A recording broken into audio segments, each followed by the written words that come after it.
All right, guys. So this week is core CPI on Wednesday by 1:30 GMT plus one, and it's going to be an amazing news coming out. Hopefully, DXY has been gaining strength lately. If you guys have been watching, the dollar index has been, gaining strength lately.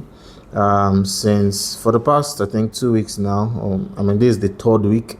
It has been gaining strength, and hopefully, it's very possible that we might see a return of strength to the dollar. So that means that currencies like Euro USD, AUD USD, GBP USD are back on my watch list, full time, because I'm hoping that actually continues.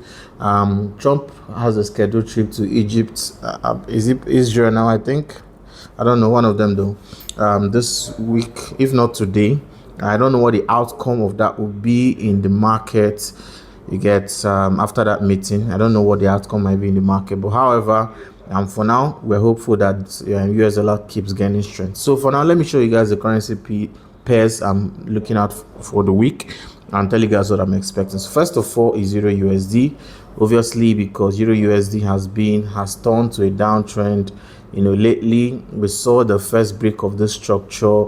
The major structure that was broken was this one here, this one over here. So we saw this structure broken with this deep red candle as of last week, and then the market looks like it's going to go for a little retracement, grab some liquidity at above this level, and then go down. So this is what I'm expecting on Euro USD sometime this week. Okay, so when the market comes into the zone of interest, which is between the 1.1663 level and 1.1645 level, I'll look for entries or maybe a liquidity sweep pattern somewhere around that level, and I'll be in on that trade. Okay, now if this happens maybe a few hours before the core CPI, and that might be a bit discouraging. I might not want to enter if that happens before the core CPI, few hours before the core CPI. But if it happens after the core CPI release on Wednesday, then that looks good.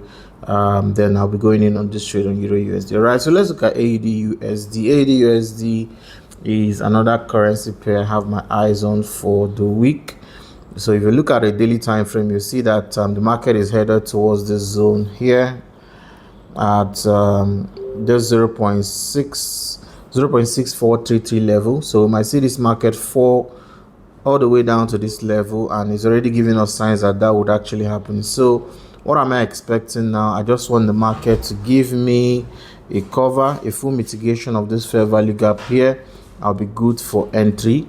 But however, if the market decides to come, maybe sweep the liquidity above this level, that will even be much more better. If that happens during the core CPI or after the core CPI, then that looks good. So I'm looking for something like this or something like this. Okay, so that's what I'm looking out for on AUD USD. Hopefully this happens within this week, so we can push this market all the way down to our target level here. All right, NZD USD, it looks the same thing. I'm looking out for AUD USD, just this brief retracement, at least come up to this level, give me an entry somewhere here, and then I'm good to go.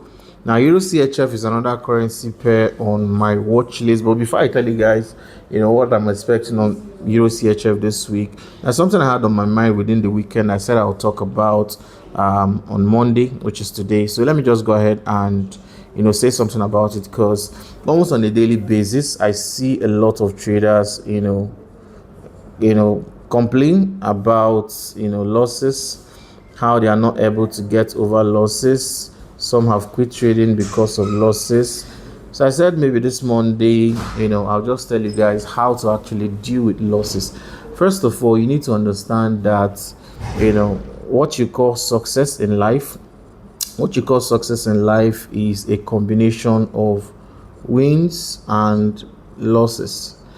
There is never a success story in life without losses. I was listening to something this morning on my way to work. So the guy was trying to say something about success, and he said that imagine reading a book where chapter 1, you open chapter 1 of the book is, and it was success, chapter 2 success, chapter 3 success, chapter 4 success. You don't get to hear the down part of the story. You're just hearing how this person has been making it from the get-go. That kind of story doesn't make sense, and this is the kind of story you most likely would not want to even read yourself. So you understand that success is a combination of both wins and losses. These losses are part and parcel of success. For you to understand and totally thrive when it comes to trading forex, you must come to the point in your life where you accept that losing is part of the game. It's not exclusive. It's part of the game. It's part of something that you have to accept with your entire heart and even expect it at some point. Sometimes I actually expect losses. Anytime I have maybe a winning streak, you see, maybe you have 6, 7, 8 winning streak, I know there is a loss coming somewhere, and I'm actually expecting it. You understand? Because sometimes when you expect it, it feels less painful than when you just don't see it coming at all. The problem is maybe when you are only losing, you are not having any wins at all, then that's a problem. Okay, but the way forex actually works is a combination of both. So anytime I have a very long winning streak, I just know there's a loss around the corner, and sometimes I can't even wait for that to happen, because I feel like I just need to get it over with and then go back to the wins again, because it's like a circle. You understand? And that circle is made up of wins, losses, wins, losses. It's a perfect circle. All right. So dealing with losses, first thing you need to do is, first of all, accept that it's part of the game. All right. Acceptance. Accept that you experience losses and there's absolutely nothing bad about it. That's the second thing you should know about it. It's nothing wrong. Losing money doesn't mean like you're doing something wrong. It simply means that you are trading. That's what you're doing. When you lose money in forex, provided you're not losing your entire capital, which is probably going to be because of bad risk management. But if you're going to be losing, maybe every once in a while, you win, you lose, you win, you lose, it's not called losing, it's called trading. It is what it is. Okay, so you have to accept that and totally move on. No hard feelings at all whatsoever. All right. And then finally, expect losses. That's the third thing. First thing, acceptance. Number 2, accept there's nothing wrong. Number 3, expect them. Okay, it's not a bad thing. Don't treat losses as if it's an alien. It's only in Nigeria that they say that a loser is an orphan. Every loser is an orphan. But in forex market, it's part of the game. It's the DNA of the game. So just deal with it. Accept that it's part of the terrain, just the same way every industry has its hazard. You understand? I know a particular man who used to work with a milling firm or something like that. So because of the loud noises, the noises on that particular industry was a bit loud. At some point the guy lost his hearing.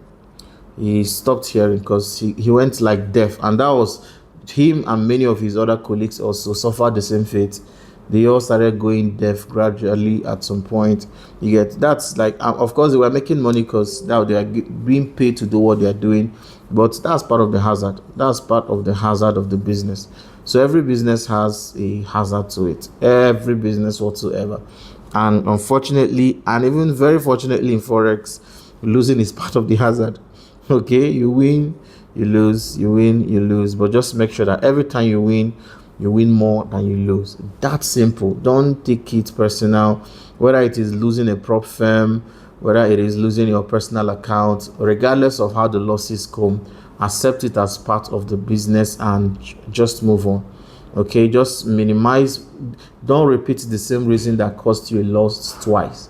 All right, if you lost money because of bad risk management, maybe a particular type of bad risk management, just make sure that you don't repeat that same mistake again. That's simple, and you're really good to go. You know what I'm saying? So it's part of the business. Deal with it and move on as soon as you possibly can. All right, don't take anything personal here. I've learned that in this industry, nothing should be taken personal. The market should not be taken personal. Your TP should not be taken personal. Your SL should not be taken personal. None of these things should be taken personal. The broker should not be taken personal. Nothing whatsoever is personal. Nobody's against you in this market. It is you against you. You against your trading emotions. So don't treat it as if there's anything against nobody. Nobody cares. Nobody's against you. So deal with it. Okay. So that said, back to EURCHF. Let me show you guys what I'm expecting. So EURCHF or daily time frame. Okay, yeah. So in the daily time frame, we're seeing that this market is slowly grinding, all the way to the downside. The market looks a bit choppy with a lot of wicks here and there. It's really annoying, but I'm hopeful that this trade, this currency pair will actually give me something, sometime within this week. So hopefully, if the market comes back to this level and gives me maybe a liquidity sweep pattern, something like this, I would be most willing to actually, move this market, join this market to the downside. Now, something on JPY pairs also. Now, if you look at JPY basket is the index of the Japanese yen, and as you can see, it has been consistently on a downtrend. That's been consistent. So on that note, I don't think AED JPY, Euro JPY, GBP JPY would see any significant downturn anytime soon, because the JPY basket has been really going down. And last week, as I heard, Japan elected a new leader of some sort. So whatever the new leader is going to be doing, hopefully will determine the direction of Euro JPY, GBP JPY, USD JPY, and such correlated currencies going forward. But in my opinion, I don't see this market coming down anytime soon. So if you're looking to maybe, clear this gap that was formed on Monday last week, if you're looking forward to sell, into that gap, you might wait forever. You get so, but that can happen, very possible that can happen, but I really don't see it happening. So for now, I'm just taking my eyes off JPY pairs for now, up until maybe at least let's give the leader 2 weeks and see what he does first, and see the direction of JPY basket before I make a decision on that. All right, so that's my outlook for the week. So go ahead and like this video if you have not done that. Give this video a thumbs up and go ahead and subscribe to the channel. I'll be bringing you guys more amazing tips like this every day throughout the week. All right, so join the Telegram channel. Signals are incoming absolutely free on the Signal channel, and if you want to join our mentorship program, the link is also on the description. So like this video before you go. Cheers, have a wonderful week ahead.